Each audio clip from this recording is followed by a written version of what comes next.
Hello, everybody, and welcome to the Training, Learning, and Development community. Thanks for tuning in this morning. We've got Mark in, and I see Joseph is in. Thanks for hanging out with us on this Thursday. Today, we've got something a little different. This is going to be the first episode of what I'm calling the Member Showcase. And what this series is going to be basically profiling, interviewing different members that support TLDC and just sort of like getting a feel for who they are, and then offering them just a place on the TLDC website to post information about themselves so that if people want to connect, they can just go to their profile page and be able to connect with them and just offer more information about, just this variety of diverse sort of personalities that make up this industry that we have. And so Toddi is our first showcased member. And so thanks, Toddi, for doing this. Now we're going to do this quick, like hopefully just like a 30-minute episode. I've got 12 questions loaded in Q&A. And we're just going to go through this. And anybody that's in the live area, feel free to pitch in if you want. Now, there's one thing that I should mention too, is just so that our audience doesn't get bombarded by crowdcast emails every day. These are set up so that they aren't notifying, followers, and we've had almost 900 of them that we're doing these because I've just got so many of these and people would be getting emails every day. So, but we're just going to get into it now. And so Toddi, what are you working on right now? I know you were in a meeting right before this. Yes, I'm actually working with a company that is doing drugs, or not the kind you, I guess. Like we all are. So they're actually contract manufacturing for medications that are, some of them are in production, some are in trial. They also have a branch that's working on research and development for drugs for COVID-19. So it is fast and furious. They are putting together a brand new laboratory and new manufacturing suites. So it's really intense. Wow.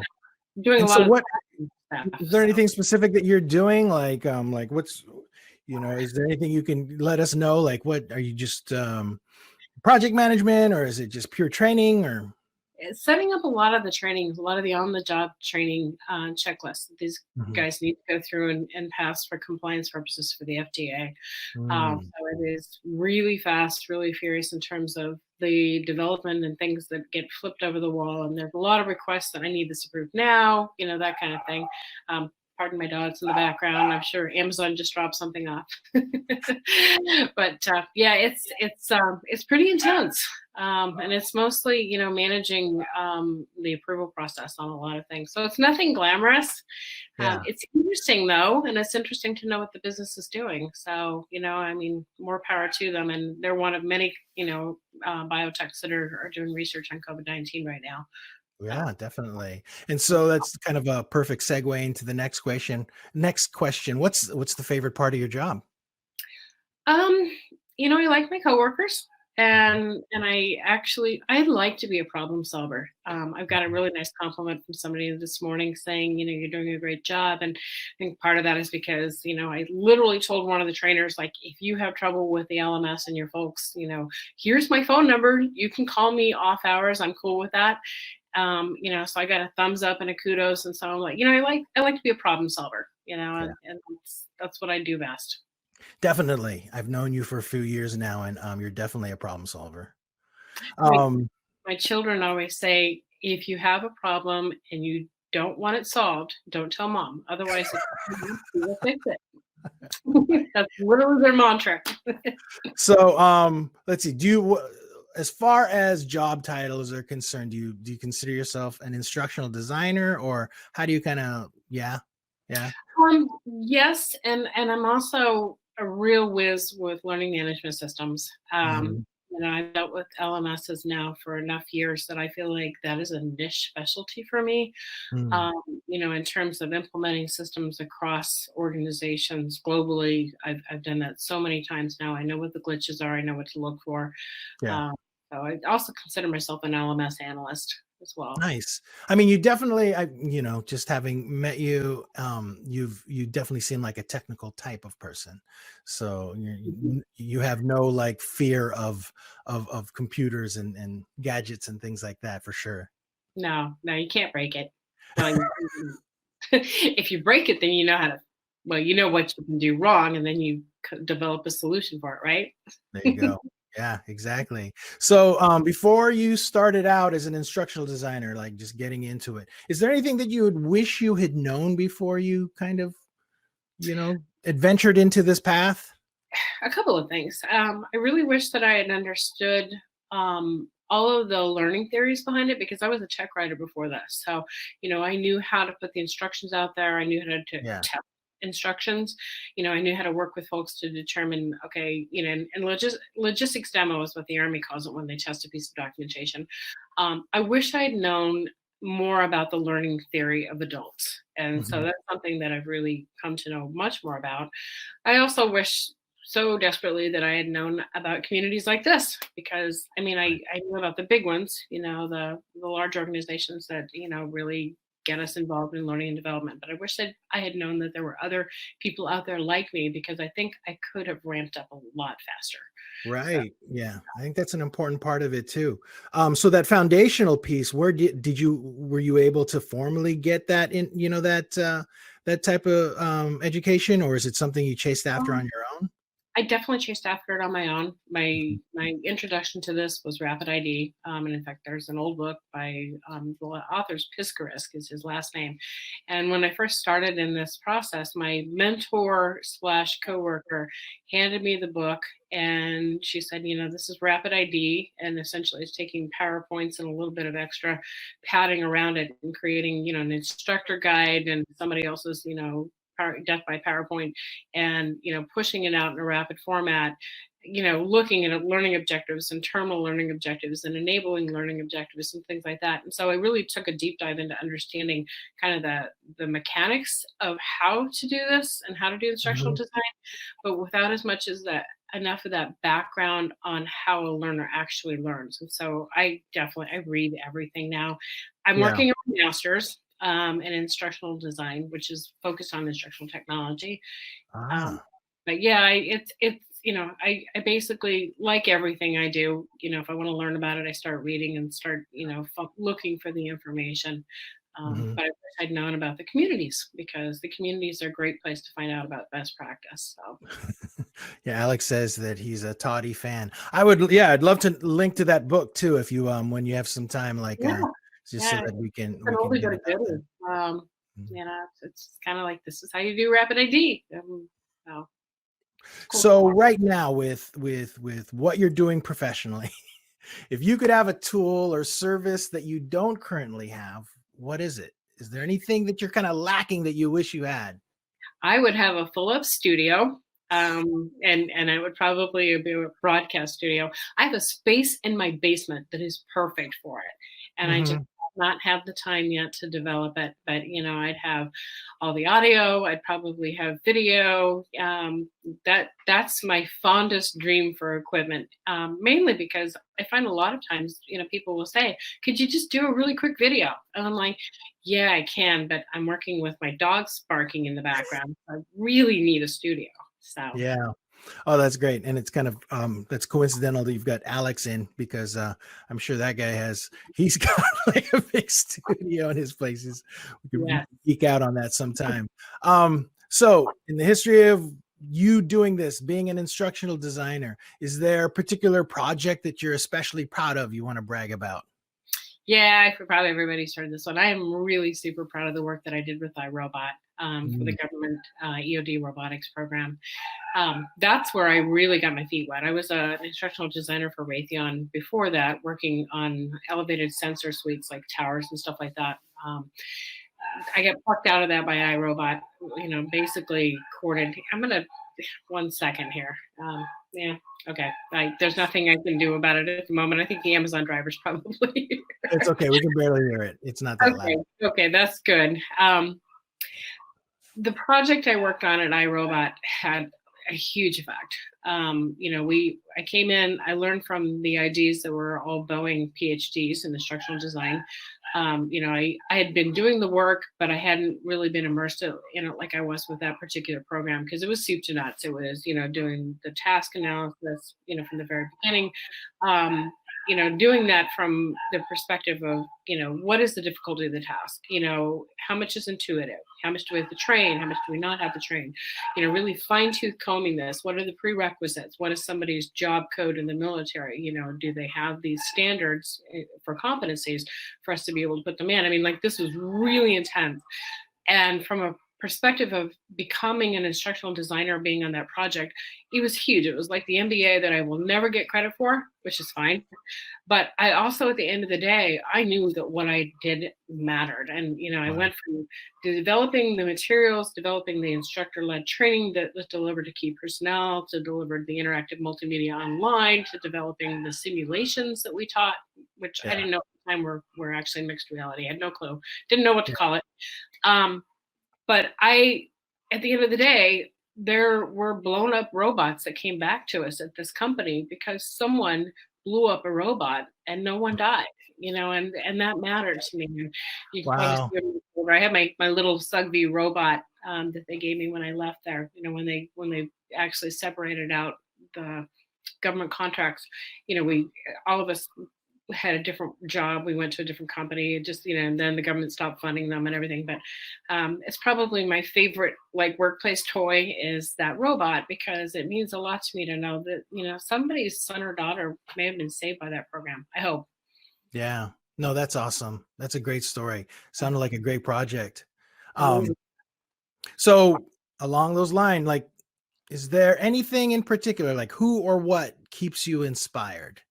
Especially Mm. on a professional level. Is there anything that, like, I mean, it's like listening to that past project, that's probably kind of like sort of that standard that maybe you're like, that you're going after continually, but is there, anything like that that you can mention, or even a person? Well, it's funny because I'm inspired by people who inspire others as well. And, like, I have met some amazing, and I know that we have amazing men in this business. And we have men who are doing incredible things. We have some women who are doing some phenomenal things too. And I find myself really inspired by watching them. I mean, I could call them out by name, and you probably know who some of them are, but I see the things that some of the women in this field are doing, and I'm just, blown away. And some women aren't even in this field. They're just, they're really inspiring to me. I, Mhm. I'll call out a couple of names. I mean, definitely Katie Stroud, I mean, just a powerhouse of energy, and she just continually moves forward. And, you go to, you know, shows, and she's doing new projects, and, it's like, and I think I have a lot of energy until I see her. And then I'm like, Mm. okay, I look like I'm sitting still. Myra Roldan. I mean, like, that, she's always doing something new. And I'm inspired by the women I see in this community that are just constantly on the move, looking for new solutions, and sharing their knowledge. And that's the most Yeah. important aspect of it. Yeah. And that's, I think that especially in today's world, that is becoming especially important, because I think that a lot of folks are kind of just paralyzed right now. So if you Mhm. can figure out a way to just keep moving forward, I don't know. I sort of think of with TLDC, I look at it as like being a shark. You can't stop moving, because if you stop moving, you're going to die, you're going to drown. So you got to keep moving. And I think now in this world, that's sort of where we're at. And the way that I'm looking at, keeping moving is just trying to figure out ways to help. So, Right. yeah, I totally get that. We always Um, better together, right? right. Yeah. Yeah. No, definitely. Okay. How about this one? What's the best compliment you've ever received? Oh, it's funny. I had to think about this for a minute, but I know exactly what it is. I have a friend of mine that I've known for most of my life, and she said to me, this has been like 5 or 6 years ago. She said, "You are the exact same person today that you were when I first met you." And I consider that to be a compliment, because it really means that my core values haven't changed. who I was then and who I am now is the same person, even though life circumstances change all the time, and I value that ability to know who the heck I am and have others perceive me as Yeah. the same person. So That is really, really interesting. That's great. And sort of my next question, interestingly enough, is, how would your best friend describe what you do for a living? So I don't know if I that don't compliment was from your best friend, but but how would somebody who your best friend is describe what you do for a living? Because it's so, it yeah. can be so hard to describe this. Well, it's kind of nebulous. And I was on a podcast the other night where somebody said you have to use simple terms, and I'm like, okay, I'm just going to say that I train other people and I train them with stories that make learning relevant to them.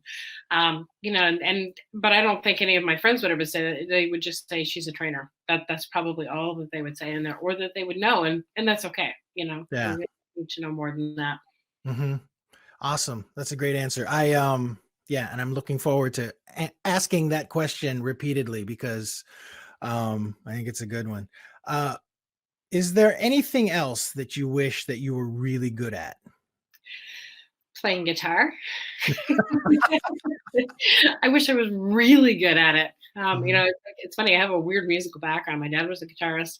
I started playing violin as a kid, and I got pretty good at it. And I was in choruses, and I was first year violin, and that was a stringed instrument. And then I picked up guitar later with my dad, and I'm just not as good at it as I would like to be. And that is like, I need longer fingers for one thing. I get those short, knobby fingers, but I did find that, certain guitars work well for people with small hands.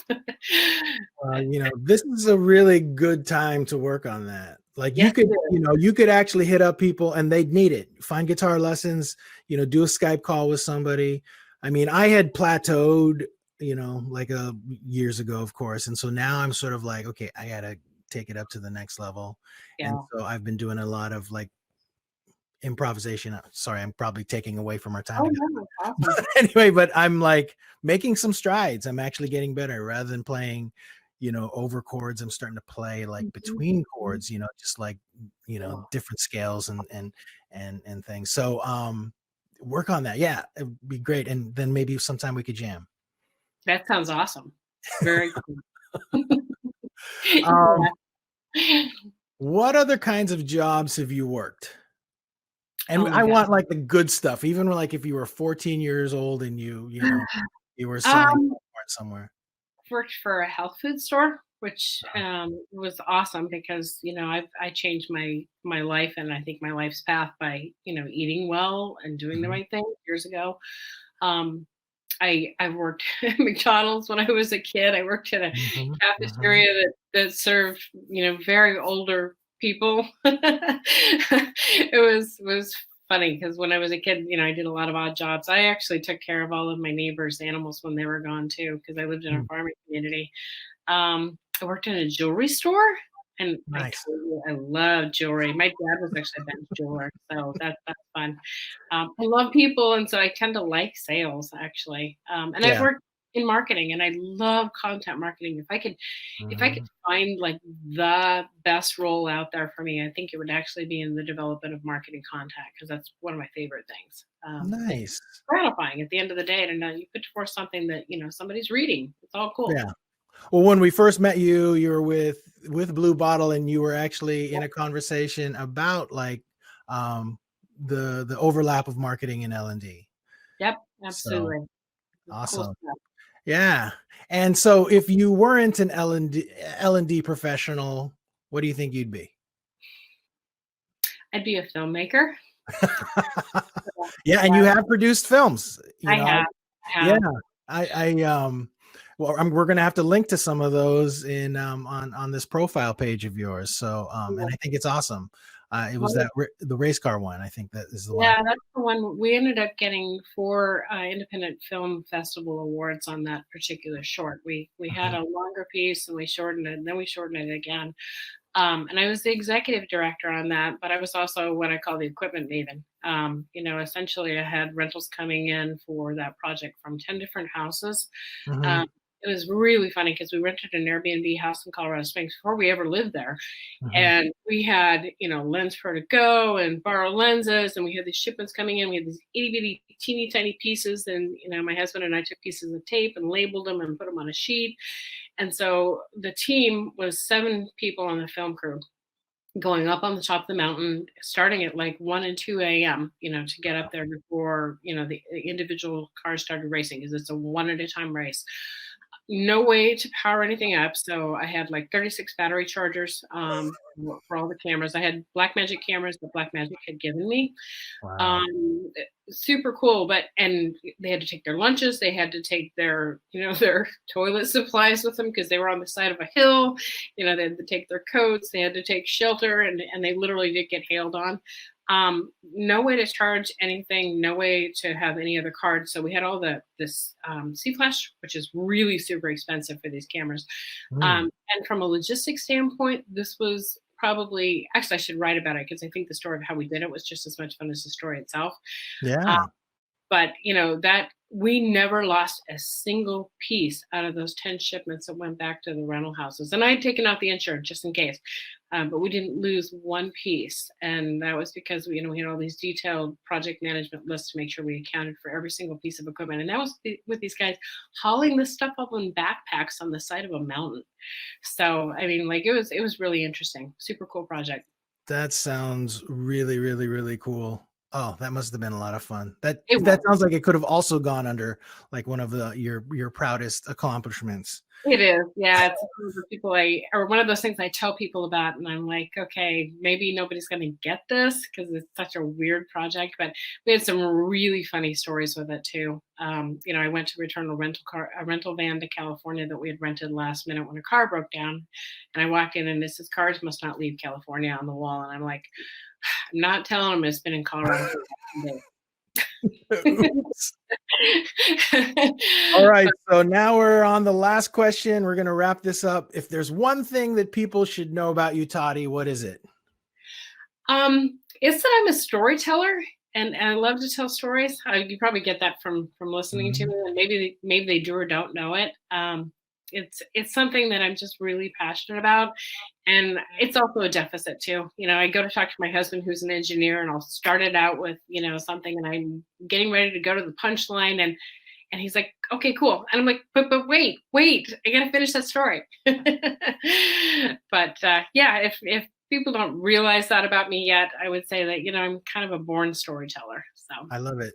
No, it's awesome. And I totally get that. I totally get it. Toddi, thank you so much for doing this first member showcase with us.